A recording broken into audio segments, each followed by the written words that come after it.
Good morning, I'm Kara Strickland, and it's time for a check of today's headlines. Iran received 5 planes from France yesterday as U.S. sanctions are being reimposed today. Iran's economy is expected to take a big hit, and a lot of countries do not want to impose sanctions on Iran again, some experts say. They were lifted in 2016 as part of a nuclear deal which President Trump withdrew from. Today, Rosie O'Donnell is joining cast members from some of Broadway's biggest shows to protest outside the White House. O'Donnell and President Trump have had a long-running feud. The protesters plan to perform some Broadway songs while they're out there. And a deadly 6.9 magnitude earthquake has struck Indonesia. At least 91 people have died and more than 200 are injured. The nation's military is sending a hospital ship to help, and rescue operations are ongoing on 3 islands, and one of the biggest fears many people has is the threat of a tsunami. A second summit between President Trump and Kim Jong-un? It may be in the works. CNN's Will Ripley tells us it could happen soon. The president and Kim had their first meeting back in June in Singapore. President Trump is pushing back on reports that he's worried about his son Donald Trump Jr. being targeted by special counsel investigation. The big issue is a Trump Tower meeting his son had with Russians during the presidential campaign. In a tweet yesterday, the president confirmed it was about Hillary Clinton and disputed the idea that the meeting was illegal.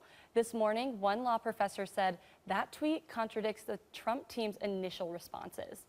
Now, sources say Mueller's team could be close to interviewing a Russian pop star who helped set up that Trump Tower meeting.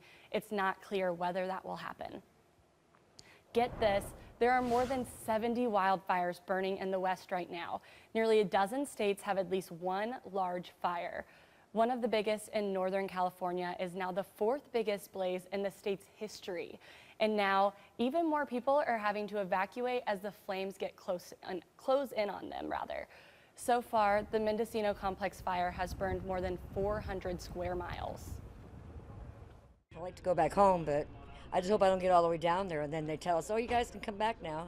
All my belongings and everything are there. I have all the animals with me, but it's just sad. There's a lot of us that are saying our prayers that this just escapes us. We're in a vortex, though. This is just coming down the road at us and over the hill. Nearly 70 homes have been destroyed since it started. No word yet on how that fire started, though. Near Redding, California, an electrical worker was killed by the so-called car fire. Officials say he was working to restore power when he became that fire's 7th victim. The White House has approved a disaster declaration which frees up federal money to help fight that fire. And parts of Yosemite National Park are now closed indefinitely as a wildfire burns close by. Park officials say so much smoke has billowed into the trails, it's made breathing dangerous. While anticipated, we certainly hoped it wouldn't happen like this. We have a lot of trees, we have a lot of other grasses and fuels that are helping to fuel this fire.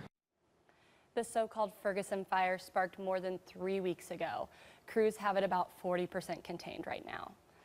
And First Lady Melania Trump publicly took a different stance than her husband when she praised LeBron James' work with children. In a tweet, the president basically said LeBron was not smart and, quote, I like Mike. President Trump was apparently referencing the ongoing debate of who's the greatest NBA player of all time, LeBron or Michael Jordan. That tweet came after CNN re-aired an interview with LeBron where he said he wouldn't sit across from the president if he were given the opportunity. But Melania Trump's office says it looks like LeBron James is working to do good things on behalf of the next generation. She also offered to visit the school LeBron opened in Ohio. Neither President Trump nor LeBron James has responded to the First Lady's statement. Dozens of beachgoers at Lake Michigan formed a human chain to try to rescue a swimmer having trouble in the waves. The taller people were out further and the shorter people were in, just so that nobody was like getting waves over their head or anything. Everybody was just standing around and there's carts going back and forth looking for people. An alert did go out about high waves and dangerous currents. The man they helped rescue later died, as did another swimmer the same day. There were so many calls coming in, 20 crews got assigned to respond to them Sunday afternoon.